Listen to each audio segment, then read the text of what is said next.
I had no idea this morning we were going to hear a testimony like that. And so you just sit there and you go, what do you say?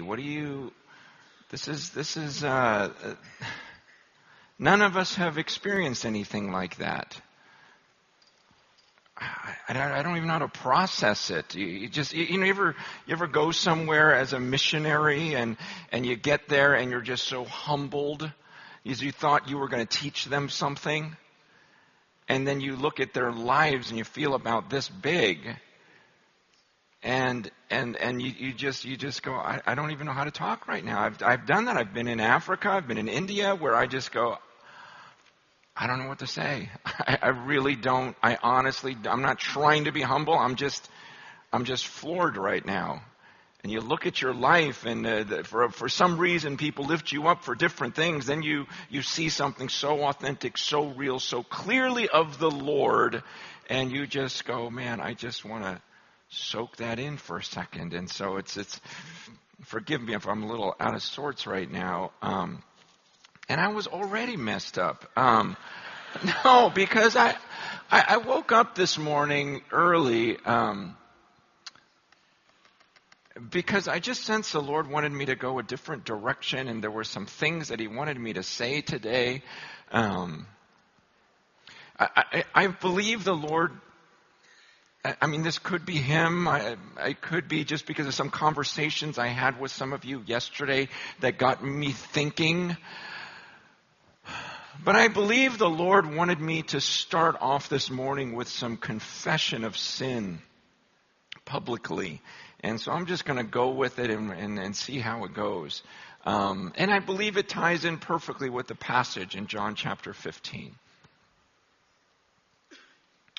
And it is motivating. I talked to a couple of friends of mine that I hadn't seen in like 25 years. We went to seminary together. And one of them made the comment that he felt like he was just now recovering from seminary. And he was saying, gosh, it seems like you're a little further along in that process. I go, I know, isn't that crazy? 25 years, and I still have issues from that time. And I don't know if anyone just publicly talks about this stuff, but I'm going to. Because I've lied about some things over the years. And my lies, the Lord opened my eyes to some of the deception, reminded me of some of the deception, and showed that I sinned against Him. It's been hurting my life, and it has also kept others from benefiting from truth because of some of the lies in my life. And I have lied for the sake of reputation. That's usually why we lie. Is you want to look good. You don't want people to know the truth. And as leaders, we can hide more easily than most people. A passage that comes to my mind is Revelation chapter 3, when Jesus is speaking to the church in Sardis. And He says, you have a reputation of being alive, but you're dead. He says to this church, okay, everyone knows about the church in Sardis. Oh, you're so alive. But God Himself says, but I know who you really are, and you're dead. And I think of that passage when I think about us as leaders, because we all have a reputation. You just do. The moment you took the position, you took a reputation. People assumed when you took that title that you were a godly man. They just assume that. Your congregation assumes you have this great walk with the Lord. You have a reputation. And who's going to call you out on it? Who's actually going to come into your life? Who in your congregation would really come in love and just question you on your walk with God? That's why some of you in this room are in affairs right now, but no one calls you out on it. No one dares question you because you are pastor. Some of you are addicted to pornography. You hide it, but who's going to call you out? Because you're pastor, you're reverend, you're the leader, you're the shepherd. You have a reputation of being alive. Some of you have not had a sincere, just like heart-to-heart, intimate time with the Lord in so long. But who's going to bring it up? You've got a reputation. Man, I've got a reputation. Who's going to question me on my walk with the Lord? I wrote Crazy Love. Okay? Of course I'm in love with Jesus, right? Of course I have these amazing intimate times with the Lord. And we just assume certain things because you have a reputation of being alive. And that's why I love that passage, because God says, look, I don't care what everyone thinks about you and everyone assumes about you. I know the truth about you. And that passage is always one of the ones that's on the forefront of my mind. Going, you know what, Lord, I'm here to please you. And yet, even so, I fall into this trap of deception sometimes. And some of you, especially at this conference specifically, okay? Because this is the Oxygen Conference. And this one is going to be a little bit more scholarly than most. And it's going to attract people that may be a little bit more scholarly than most. And you've got a higher IQ than a lot of people. And when you're scholarly, people don't want to approach you. They're intimidated by you. Because I could be totally wrong. I could be totally right about something. But if I argue with you, you'll still win. Right? I mean, it's like the little guy going to the gym and all these guys are just ripped and you're just going, I can't argue with any of them. They'll just beat me up. It doesn't matter if I'm right. They're bigger than me. And so many people will look to you with that mindset. Doesn't matter where your relationship with God is because and that's not your fault. I'm not saying, why would you be so smart? God made you that way. That's wonderful. That's a great gift. I'm just telling you, it makes you less approachable by the common person who doesn't want to dare question you because he knows you could put them in their place. And you know it too. And so we can have a reputation and very few people will call us on it. Here are some of my confessions. The first one is just an admission. I don't think it's a sin. I'll get into my sin later. I'm really bad at comprehending things.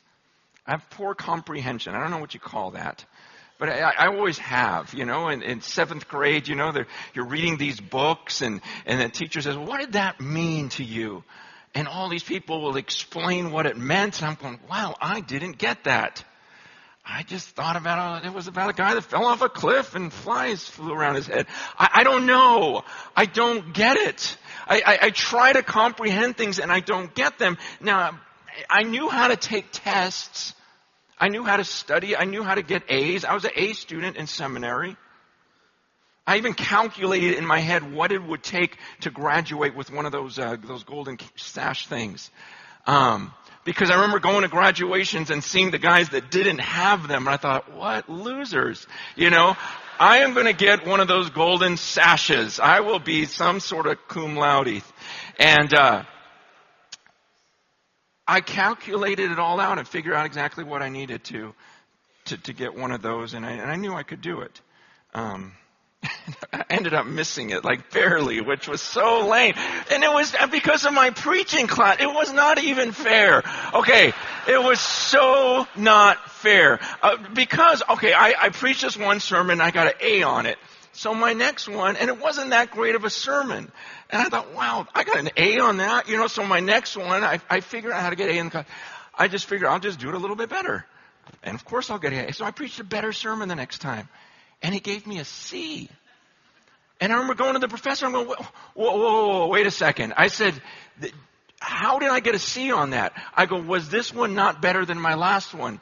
And he goes, yeah, it was actually. And I go, I exposited, I went deeper into the Greek, deeper into the Hebrew. I did this. I had the prepositional statement like you told me to. I did these things, stuff that you're never really going to use. But I did it all. I go, how did I get a C? And he goes, yeah, I don't know. I go, well, do you realize that you are going to I told him this specific, you're going to keep me from getting one of those golden sashes. You're going to keep me from graduating with honors. Just because this one grade, I calculated this whole thing out. And he didn't change it. I'm still bitter. I was one of the losers.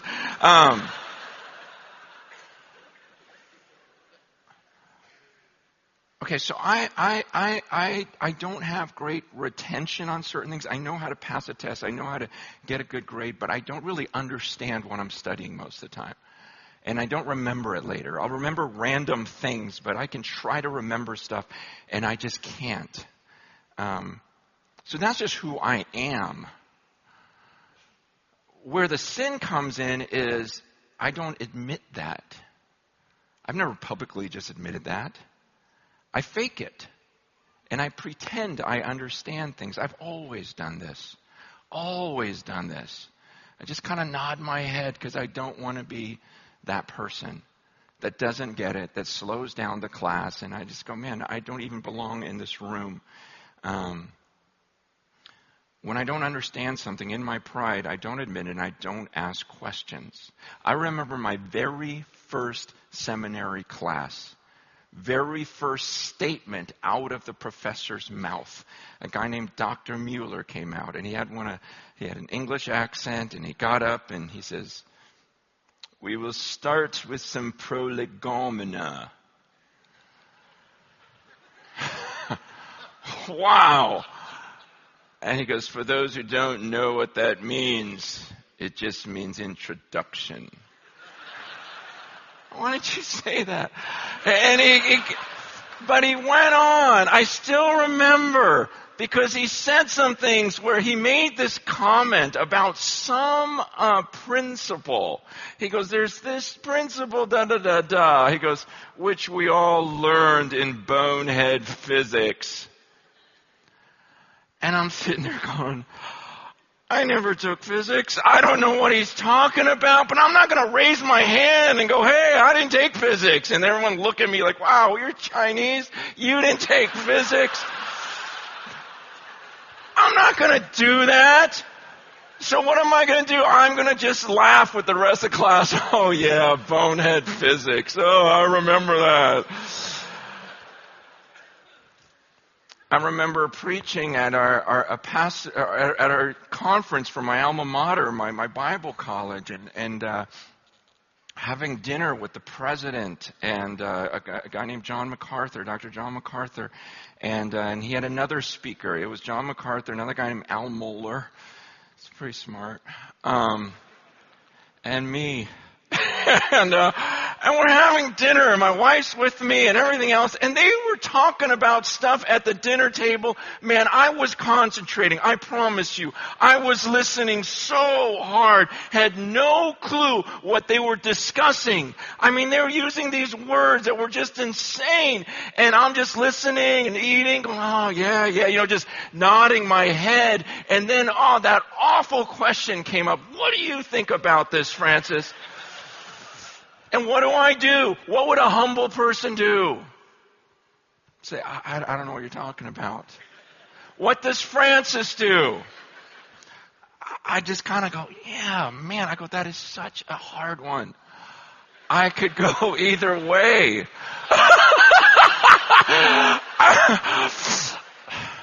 I need to revisit this sometime and refresh my memory on whatever you're talking about. It just... that's me. That's so dumb. That's so proud.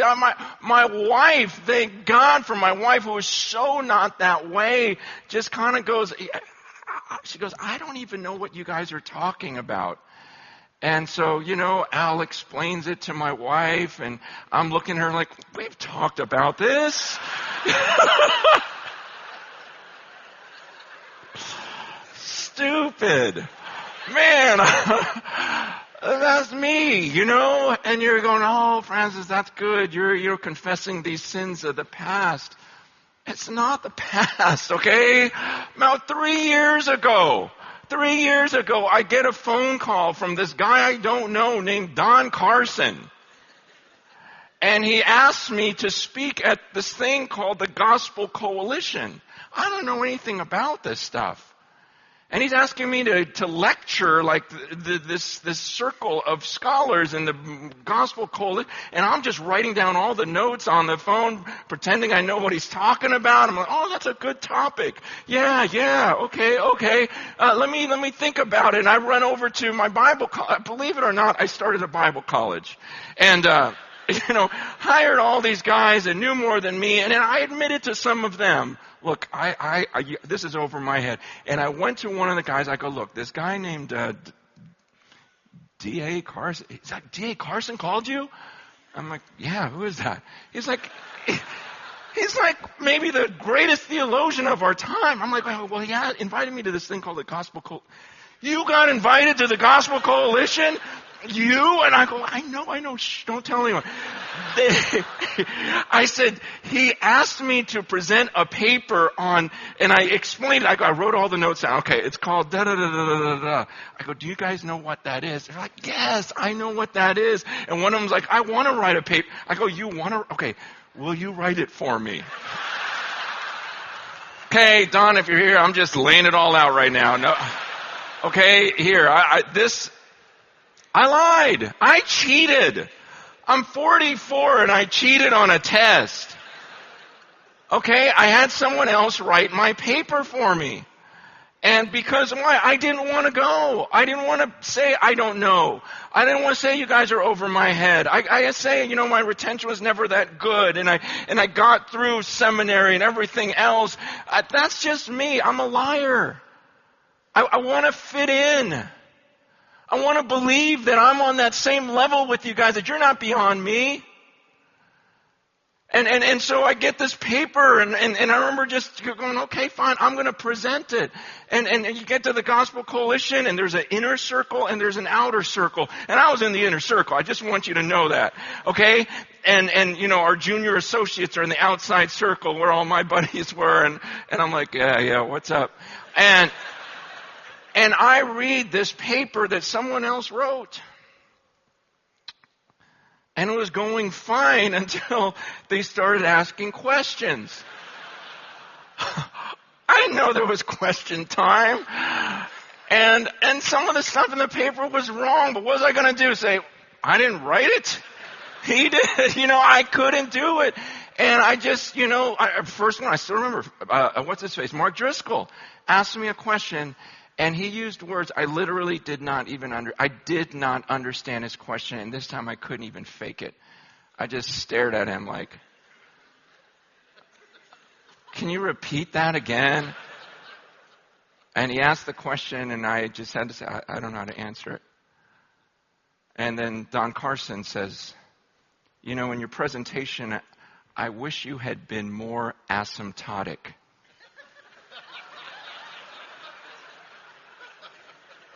I was like, I thought about it.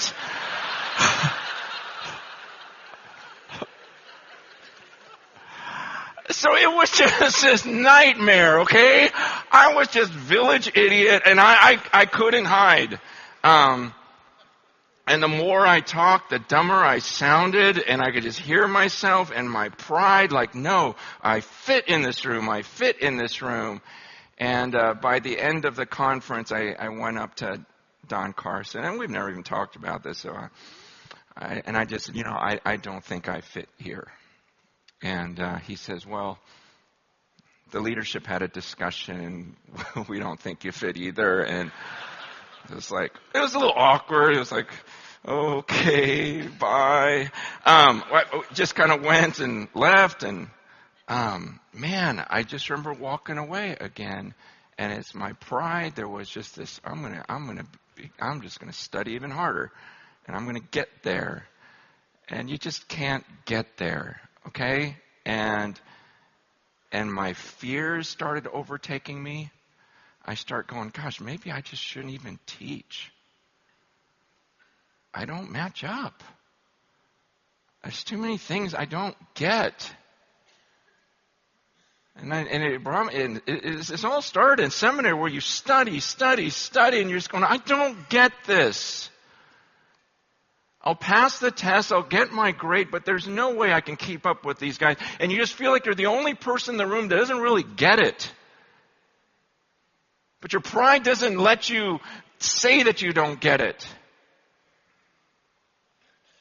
And then people challenge you through the years and you come up, you jump on Logos and you try to find some facts for them and pretend you knew this all along and you just hide it, you fake it. But it really put me in this spiral because you just start going, I don't know enough. I'm not equipped for this, God. I'm that workman that's just ashamed. I shouldn't be teaching. It affected my courage.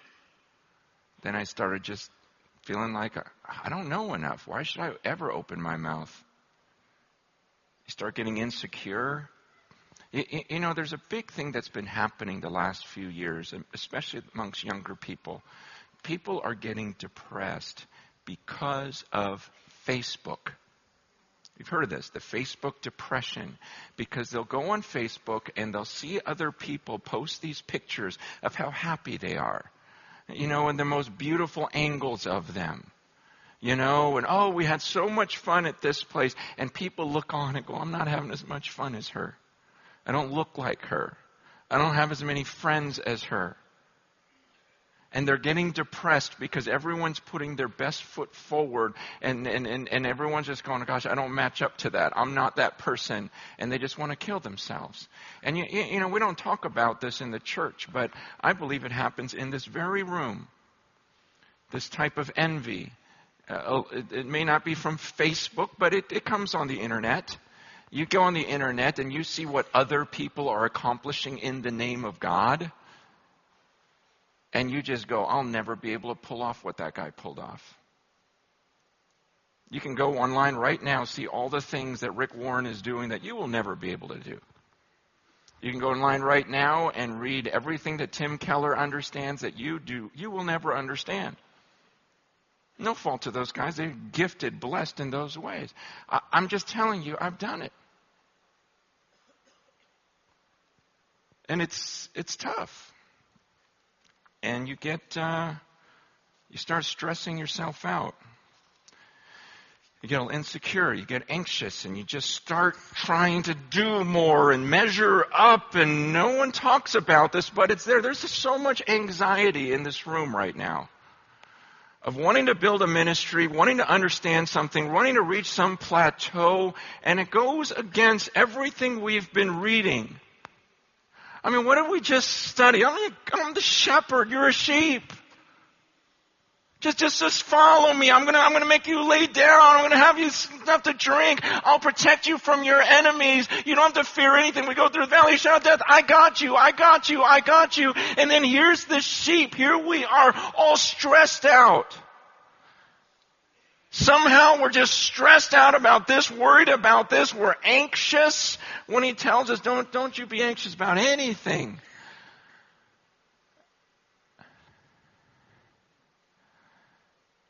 And then in John 15, he says, I'm the vine. Don't you get this? I'm the vine. I'm the true vine. You're the branches. You're the branches. In fact, he says, look, you don't even have to do anything. You're just a sheep. You're just a branch. All you got to do is stay connected to the vine. It's simple. Man, everything Jesus tells us, that this stuff is simple. I'm a sheep. Okay, I follow you. Okay, give me something to eat. Okay, take care of my enemies. Okay, that's all I got to do. I'm a branch. I just got to go, let me just be connected to you. A branch doesn't go, I'm going to make some fruit. No, he's saying, dude, just stay connected to the vine. It automatically happens. And God, my Father, He's the vine dresser. He'll prune you. He'll make sure you are fruitful. It's a guarantee if I'm in you and you're in me. If you just abide in me, that's all I'm asking for. Simplify this. We overcomplicate things and stress ourselves out, and then we start deceiving and lying and pretending we're something. And Jesus is saying, hey guys, would you rest? You're my sheep. I'm the vine. I'm the shepherd. You're a sheep. You're a branch. All you got to do is abide in me and you will bear fruit. And it's fruit that will last. It's a promise. And so Satan is going to come along and try to distract you from that. He knows if you just abide in him, stuff's going to happen. He's going to try to get you separated from the fruit. Separated from the vine. Jesus gives that illustration. It's the most pathetic, stupid picture. He goes, imagine a branch unattached to the vine trying to produce fruit on its own. It was a ridiculous statement. There was probably a vine laying around. I go, just look at that. He can try all day. Nothing's going to happen. I promise you.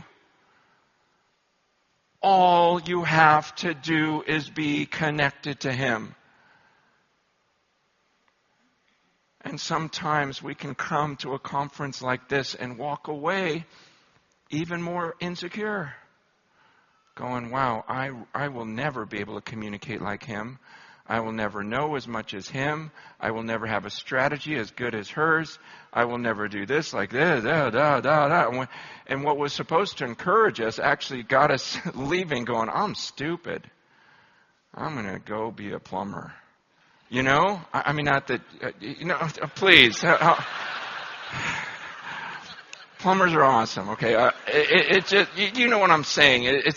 Oh man, I should have picked something else.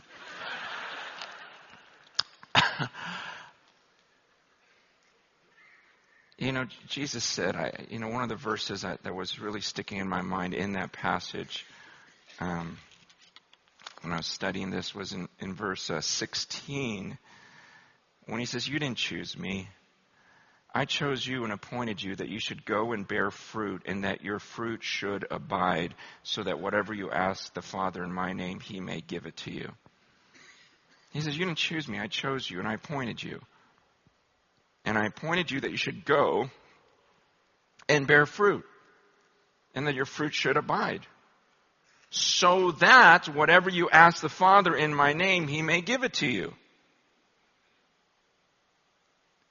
So that whatever you ask the Father in my name, he may give it to you. It's the wording is very peculiar. I mean, he's saying, okay, I appointed you, I chose you, and here's what I chose you for. That you would go and bear fruit, like fruit that's going to last. So we can't mess this up.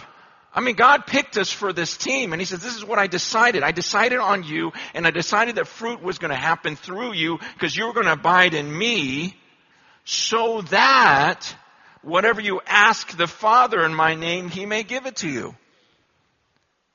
So the plan was that we would abide in Christ, and we would ask him for fruit, and God was going to answer that prayer. He goes, yeah, and I'm going to give you fruit because that's what I chose you for. It's going to happen. It's like this guarantee. I mean, this whole thing, it's like laid out for us. It feels like I don't really have to do a whole lot.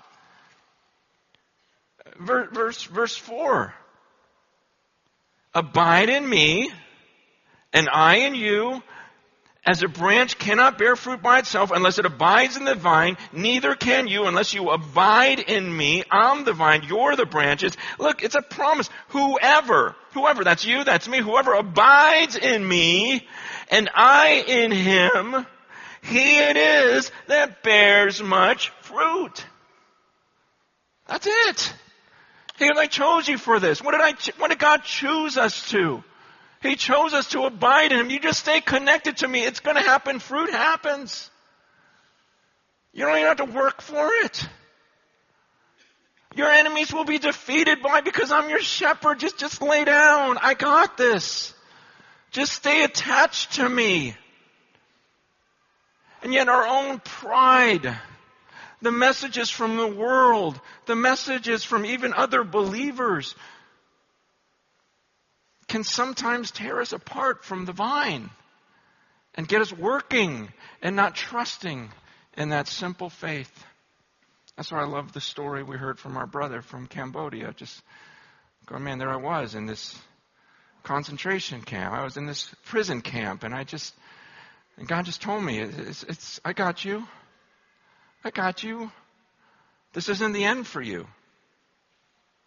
This isn't the end for you. Let me give you dreams. Let me give you visions. Let me tell you what's going to happen. And then it happens, and he gets to see it, and we just sit back and we don't praise him. We go, wow, God, you told him, you did that, and I don't know how smart he is. We've never talked. But I just assume, here's a guy that's connected to the vine, and all the branches, he was a branch, and all this fruit came out, and we just sit and we marvel, and we go, wow, that's pretty simple. I'm just a sheep. I'm just a branch. I want to thank some of you, because some of you have come up and been so gracious to me during the last couple of days. And a couple of you might have been weirded out by my response even. Like you told me some very kind words about how some of the things I wrote or said had an impact in your life at a certain point. And I just look at you with like shock, like, what? Wait, some I wrote? But you're at Smart People's Conference. Well, what? There's just this shock of, man, but you know what? I know that my life doesn't make sense. By any means, I was that weird kid. I wasn't brilliant. I wasn't popular. But I believed in this God. When I was young, man, I believed in him.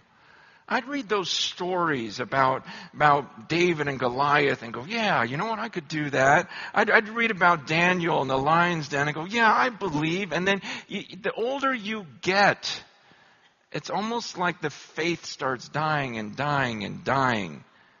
And you get smarter, but you just feel like you know less. And you start depending on and striving, and that childlike faith just slowly dissipates.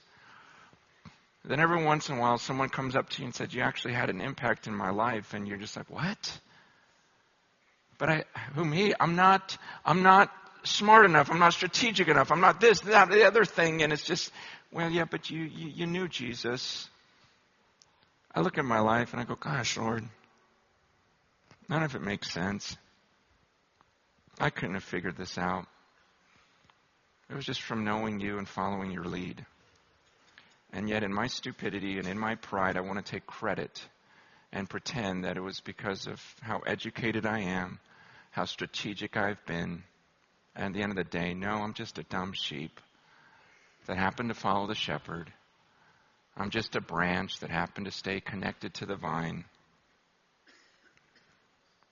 See, this pressure and expectations, they can kill you. I don't know what it's like in Australia, but they've been doing all these surveys of pastors in the U.S., and about 60% of them admit that if they could find another job that would pay them an equal amount, they would quit today. Who wants to follow? You think the world's looking on in that? Go, I want to follow one of those guys who would quit tomorrow. We're doing something wrong. And pastors are feeling insecure, feeling like they just don't measure up. And they're facing the same depression that the world does. And they don't have that life to where someone walks in and people can see through things. They see when we fake it. And I don't know what it's like here. If there's people here that want to quit because the pressure is just too big and you just don't match up. My hero on this earth is a guy in India who's a pastor, who's a leader. He really humble guy. If he was sitting in here, you wouldn't even know. He might be. He's led about 3 million people to the Lord through his ministry. He plants, on average, 17 churches a day. Yeah, you're just kind of like, how's that possible? He's got over 50 colleges. And these are not like casual believers that prayed a prayer and said, I want Jesus to be my friend. These are people who literally dig their graves sometimes before walking into a city to evangelize. Okay, there's some serious following of Christ going on this earth. We may not see it in some of our contexts. I'm just saying it's going on. But this guy is one of my heroes because he's just so simple, so humble, just so connected to the Lord. And he called me a couple months ago and he was crying. He's crying on the phone to me. And it was over another pastor in the U.S. of a big church at another moral failure. And it's just, he was crying. And I'm going, well, why is this guy crying? This happens every day. But he's weeping over it. It was not in any judgment or anything. He goes, I just don't get it. He goes, I talk to the pastors in your country. I talk to them, and it just seems like they don't really know Jesus. Like I walk away going, Lord, I wish he knew you. I wish he really knew you, Jesus. He goes, when they talk, he goes, they know a lot about him. And they can tell me all these things about him, but it just feels like they talk about him like an outsider looking in and observing him, rather having just been with him. And again, this was not in a judgmental attitude at all. It was in tears. And he made the statement. He goes, I feel like the people in your country are happy to hear from Moses when they can actually walk up the mountain themselves and meet with Almighty God, but they're not interested. They just want to hear from Moses. They want to hear from you, Francis. They want to take a selfie with Moses.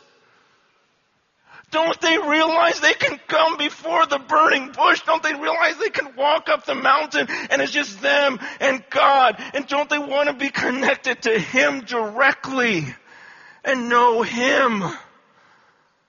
And he's just crying. And I'm just listening to these words and going, wow, I think he's nailed it.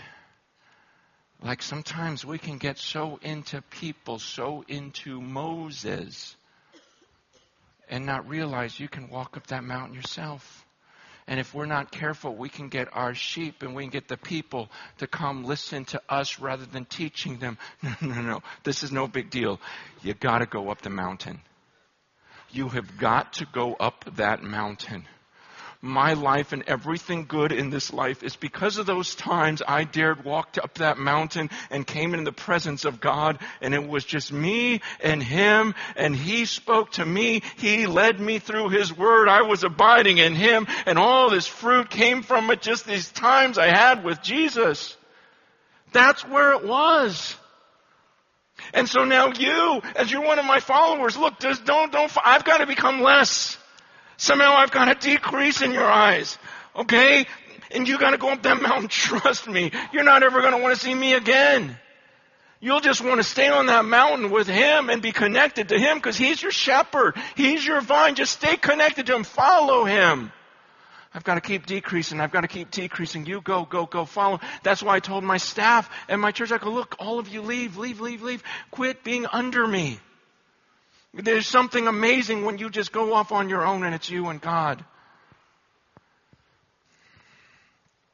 I was talking to another pastor from India, and he made this statement. I loved it. This was just like a month or two ago. He said, he goes, I've been studying movements of God. And he says, you know how movements start? Movements of God start when the founder knows Jesus deeply. He goes, you know when movements die? Is when the followers only know the founder. Wow, that's so good. And we live in a time where we want to attach ourselves to the founder of ministries. It's safe that way. I want to attach myself to this scholar. I want to attach myself to this man who has a great ministry. I want to attach myself to this person. And it's not me just walking up that mountain and getting into the presence of God. And my question to you today is, man, when's the last time you seriously just walked up the mountain? And it was just you and him, and you were connected. You were abiding in that vine, because I'm telling you, that's when the fruit's going to come. Oh, you can make disciples without it, but the question is do we really want you making disciples? I mean, seriously, if you're not close to Jesus right now, why would we want two of you? Like, what are we reproducing? Stressed out sheep? Branches on their own trying to reproduce? Man, get connected again. Look, we can lose it. I'm just laying it out. Look, I have grown in my walk with the Lord. I really have over the years. I have learned a lot of things. I believe I've grown in my wisdom, but I'm also realistic that while I've grown and been on this trajectory and I've been on this process of sanctification, there's also areas that I can look in my life where I've been declining, actually, such as my faith. And it hit me last year, Easter. Last year on Easter, I was preaching at a new place. I was preaching at this place called the Hollywood Bowl to a congregation I'd never preached to before. And I was very excited because it was Easter, and I thought, this is great. These guys have never heard me. I don't have to study. I can use an old message, And so I went through all my Easter messages, which are your best ones, So I looked through all my Easter messages, and I got to reading some of the old ones. And as I read some of the things I said in the early days, I mean, yeah, there were those parts where I'm going, wow, that was wrong. Because your theology gets better. But there were some things I read in those early sermons where I go, I said that? That's really bold. I haven't said anything like that in a while. And you start realizing, I'm going, gosh, I can remember back, man, in some of those early days where I would get in front of a crowd and I didn't care what you thought about me. I cared about His holiness and I cared about His presence in the room. And I'm going, look, I don't care if everyone walks out, Lord. I'm saying it. And I'm reading these things going, man, what happened to me? Was it all the criticism? And all the criticism, pretty soon as you're speaking, you're going, oh, I better say this right because I wonder who's going to email me back, who's going to get mad about how I say this just perfectly. And if I say this, I'm going to get so many, emails, I won't have time. So let me say it like this. And you tweak things because you're thinking about how people might respond. And then pretty soon you're not even a prophet anymore. You're just saying what you think will work rather than what He told you to say. And I'm reading this and I'm just going, God, what happened to me? I've gotten weaker. I don't want to get weaker. I want to be more courageous as I get older. But here's the worst part of it. I read this one sermon and this just sent me over an edge. I read this one sermon. It was a sermon of my son was born that week because I wrote out the whole story. And my son is 9 years old now. So how long ago was it? Good job.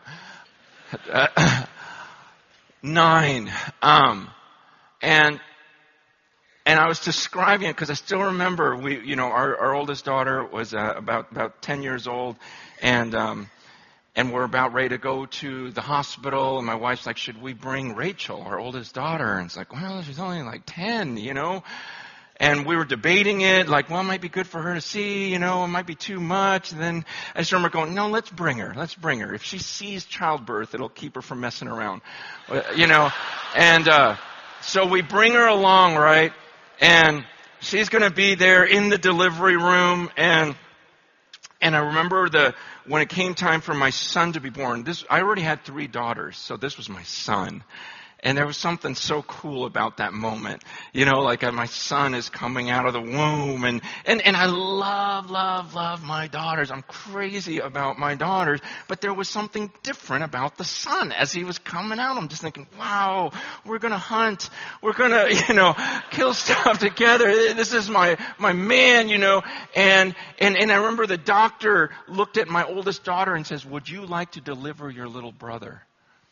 And she's like, I can do that? And she's like, yeah. And she's okay. And she puts gloves on my little girl, puts a gown on her and little goggles. And she's there waiting for my son to come out again. And she's catching my son.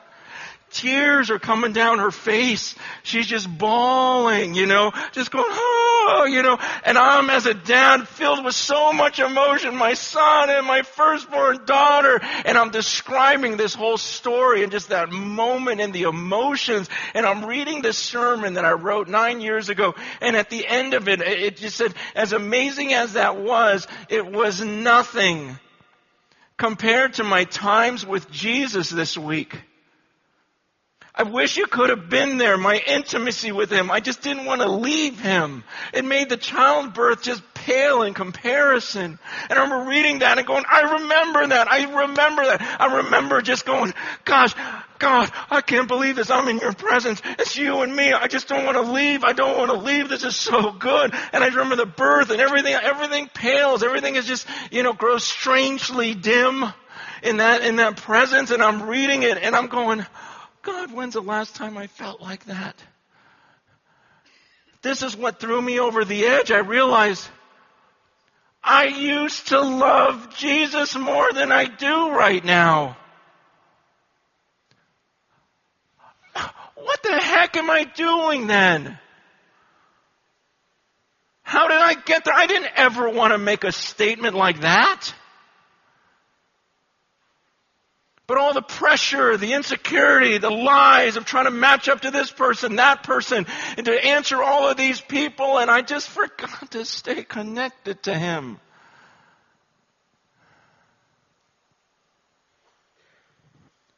And I heard these words from the Lord, from Revelation 3. Strengthen what remains and is about to die.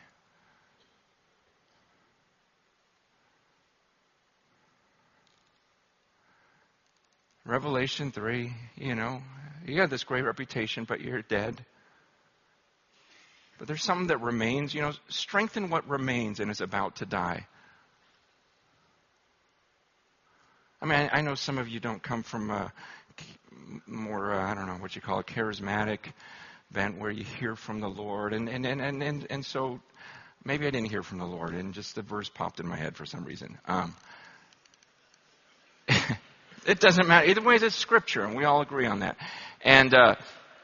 But it was that phrase, strengthen what remains and is about to die. And actually, that was not a word of condemnation when I read it or heard it or thought about it. It was this word of encouragement from the Lord, from my shepherd. Strengthen what remains and is about to die. It was so encouraging to me because it was just God saying, you know what, Francis, it's still in there. I know you love me. I know you're my prophet. I know you'll say whatever I tell you to say. That's still in you. It remains. Just build it back up again. And Francis, I know you love me. I know there isn't anything on that earth you wouldn't give up for me. Just strengthen that side back up again. And the last year and a half has been just that for me. It's like getting back to that simple faith. And just getting in front of a crowd and going, look, okay, I'm not going to compete with you. I don't match up to some of you. I'll never know as much as you. But this isn't a competition. I need you. I need you to help me. I need you to fight for me and argue with some people for me because I can't argue with them.